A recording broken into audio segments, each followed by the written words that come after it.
More than half a century ago, movie screens held faces you simply could not look away from. Men and women whose stillness made audiences forget, briefly, that they were sitting in the dark. But what became of those 10 faces? The ones that launched careers, magazine covers, and something close to worship once the decades moved on. Let's find out what became of them all. Hit subscribe if you haven't already. We cover classic Hollywood every single week, and we are just getting started. Paul Newman as Butch Cassidy. Paul Newman arrived on screen with a pair of blue eyes so pale they were almost colorless in black and white. Once color came in, they became the most recognized eyes in Hollywood. He was 28 when Cat on a Hot Tin Roof proved he wasn't just beautiful, he was dangerous, genuinely talented in a way that made people uncomfortable. Sadly, Paul Newman died on September 26, 2008. He was 83 years old, taken by lung cancer, a diagnosis he kept almost entirely private until the very end. Before the cameras found him, he had nearly quit acting entirely. He was a Yale Drama School graduate, working in his family's Ohio sporting goods store. Broadway gave him his first real break in 1952. He got there because he refused to stop trying.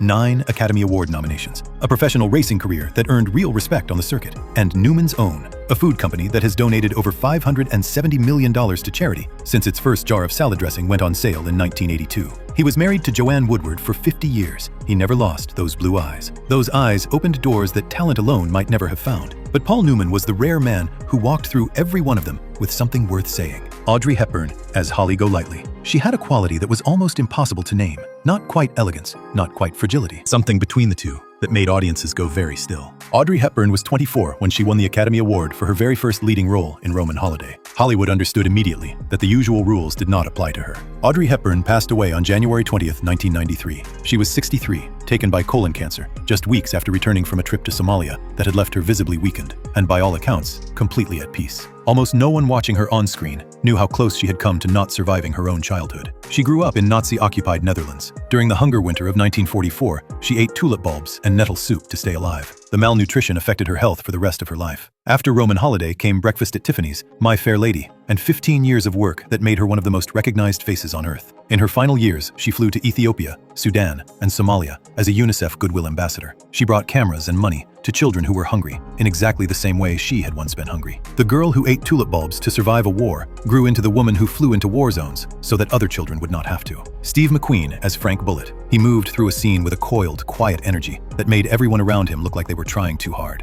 Steve McQueen was 29 when The Magnificent Seven introduced him to the world in 1960. Even surrounded by Yul Brynner and Charles Bronson, the eye kept drifting back to McQueen. Steve McQueen left us on November 7, 1980. He was just 50 years old. The cancer that took him was rare and aggressive, most likely caused by asbestos exposure on film sets and racing circuits across his best years. Before Hollywood, he was in the Marines. During an Arctic training exercise, he pulled 5 fellow Marines out of a sinking amphibious tank before it went under. He saved all 5 of them. He found acting almost by accident a few years later, walking into the Actors Studio in New York on a whim in 1952. After The Magnificent Seven came The Great Escape, Bullitt, and that San Francisco car chase that people still hold up as a benchmark more than 50 years on. By 1974, he was the highest-paid actor in the world. A turn to Christianity in his final months surprised everyone who thought they had him figured out. The King of Cool, they called him, and the name fit. But Steve McQueen was also, quietly, a man still outrunning a childhood that had been harder than anything his movies ever asked of him. 7 more incredible stories still to come. If you're not subscribed yet,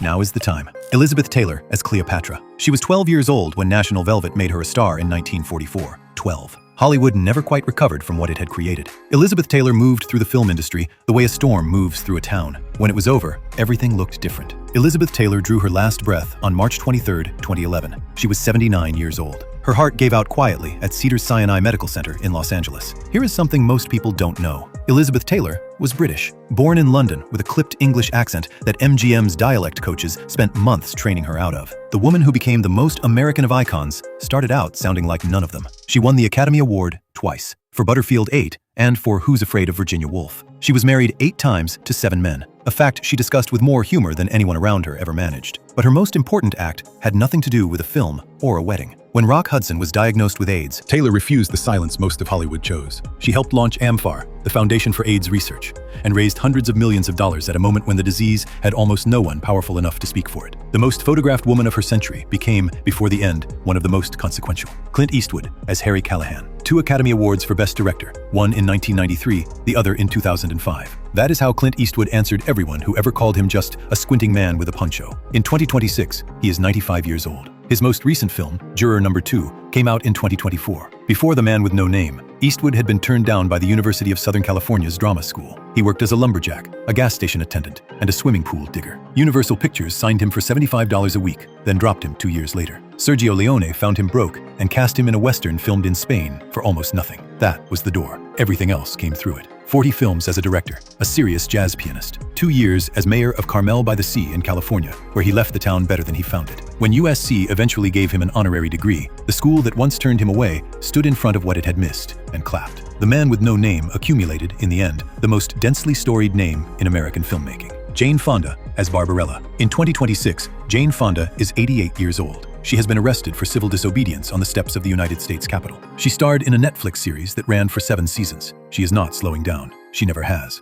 Before the Academy Awards and the activism, she was a Ford model working in Paris in the late 1950s. Vogue, Elle, being paid to stand still and look beautiful in French fashion houses. That was her life at 22. The woman who became one of Hollywood's most outspoken figures started out in near silence, in front of a camera, saying nothing. Clute in 1971, Coming Home in 1978, 2 Oscars for 2 performances so different they seemed to belong to separate careers. Then in 1982, she put out Jane Fonda's Workout on VHS. It sold over 17 million copies, one of the best-selling home video releases in the format's entire history. A Paris model turned Oscar winner turned fitness phenomenon. Every chapter a surprise, every one of them entirely her own choice. Henry Fonda's daughter spent 60 years proving she never needed the name to begin with. Burt Reynolds as the Bandit. He was the first man to appear nude in a mainstream American magazine centerfold. Cosmopolitan, April 1972. He was 36, already a television fixture, and the photograph turned him into something more than an actor. He became a mood, a grin the whole country seemed to recognize. Sadly, Burt Reynolds passed away on September 6, 2018, from cardiac arrest. He was 82 years old. Before the mustache and the laugh, he had been a college tailback good enough to draw NFL interest. A knee injury ended that. Most people would have seen it as bad luck. Reynolds saw it as a redirect. Every role he ever played carried the physical ease of a man who had once trusted his body completely. From 1978 through 1982, he was the biggest box office draw in America, 5 straight years. Then came a decade of choices that puzzled people who respected him. He passed on Han Solo. He turned down Terms of Endearment. The 90s were hard, financially and professionally, and he talked about that later with an honesty that surprised people. Then came Boogie Nights in 1997, a performance so layered and so unexpectedly heartbroken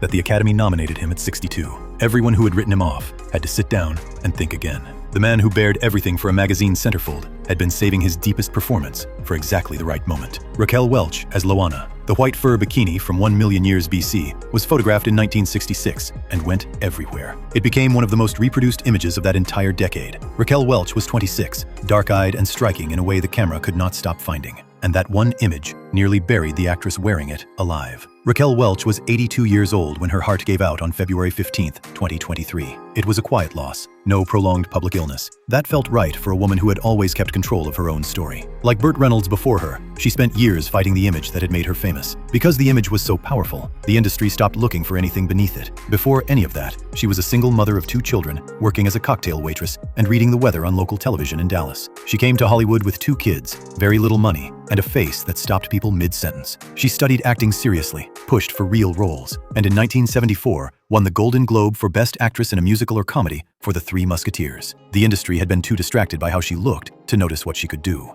Decades later, she walked onto the set of Legally Blonde and quietly stole scenes from Reese Witherspoon. The younger cast watched and took notes. The bikini made her an icon. The 40 years of work she did in its shadow proved she had always been something more than a poster. Rock Hudson as Bick Benedict. He was the wholesome one, the square-jawed 6'5" frame that seemed to fill a room simply by walking into it. Rock Hudson was 29 when Magnificent Obsession made him a star in 1954. For the next 15 years, he was one of the most bankable names in Hollywood. Rock Hudson died on October 2, 1985, from complications related to AIDS. He was 59. When his publicist confirmed the diagnosis that summer, Hudson became the first major Hollywood star whose illness brought the epidemic into the mainstream. No government campaign had managed to do that. He did it simply by being who he was. He was born Roy Shearer Jr. in Winnetka, Illinois. No acting training at all. In his earliest years on screen, he read scripts phonetically, which means every relaxed, natural performance he ever gave was not a gift. It was hard work, earned line by line. After the Doris Day comedies came Giant in 1956 alongside Elizabeth Taylor and James Dean. It earned him his only Academy Award nomination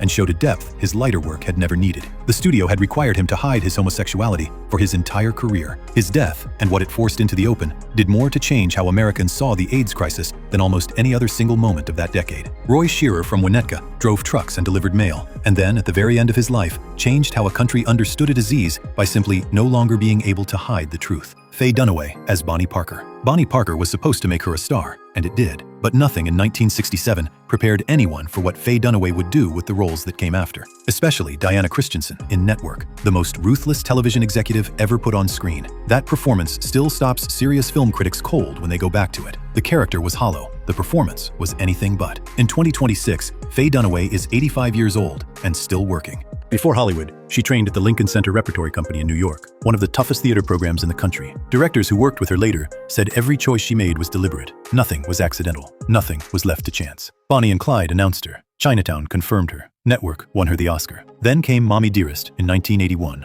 It was meant to be a serious portrait of Joan Crawford. She prepared for it completely. It landed as something else entirely. A high-energy, unintentionally spectacular film that became one of the most quoted and beloved camp classics Hollywood has ever produced. She built it as a comeback. It became its own category. Then, in 2017, she stood on the Academy Award stage and read out the wrong Best Picture winner, La La Land, instead of Moonlight. A woman who had held that Oscar herself, standing in the lights, holding an envelope that said the wrong name. Hundreds of millions of people watched. It was the most human moment she had ever had on a stage. Diana Christensen understood television better than anyone in the room. Faye Dunaway understood something harder, that a career built on real craft outlasts every category the industry tries to put it in.